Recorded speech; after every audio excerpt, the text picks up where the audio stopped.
தமிழகத்தில் பாமகவை யாரும் தனிமைப்படுத்திவிட முடியாது என்று அன்புமணி ராமதாஸ் கருத்து தெரிவித்துள்ளார். நடப்பு நாடாளுமன்ற கூட்டத்தொடரில் இணைய சமநிலை சட்டத்தை நிறைவேற்ற கோரி பாமக சார்பில் சென்னை வள்ளுவர் கோட்டம் அருகே ஆர்ப்பாட்டம் நடைபெற்றது. இதில் பங்கேற்ற பின்னர் செய்தியாளர்களை சந்தித்த அக்கட்சியின் இளைஞரணி தலைவர் அன்புமணி ராமதாஸ், கர்நாடக சட்டப்பேரவை தேர்தலை கருத்தில் கொண்டே மேகதாது அணை விவகாரத்தில் மத்திய அரசு தொடர்ந்து மௌனம் காப்பதாக குற்றம் சாட்டினார். கடந்த 4 ஆண்டுகளாக சட்டமன்றத்திற்கே செல்லாத விஜயகாந்த் அரசியல் ஆதாயத்திற்காக பிரதமரை சந்தித்ததாகவும், இதை கருத்தில் கொண்டே விஜயகாந்துடன் சென்ற குழுவில் பாமக இடம்பெறவில்லை என்றும் அவர் குறிப்பிட்டார். தமிழகத்தில் பாமகவை யாரும் தனிமைப்படுத்த முடியாது என்றும் அவர் கூறினார். இல்லை, நான் அதில் போக விரும்பல.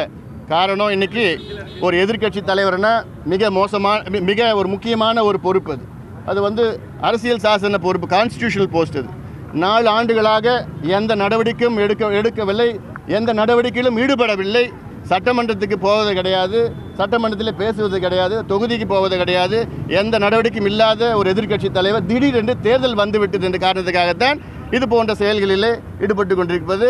ஆக அதற்கு அவருடைய சொந்த அரசியல் காரணத்துக்காக தான் அங்கே சென்றார் என்று எங்களுடைய கருத்து.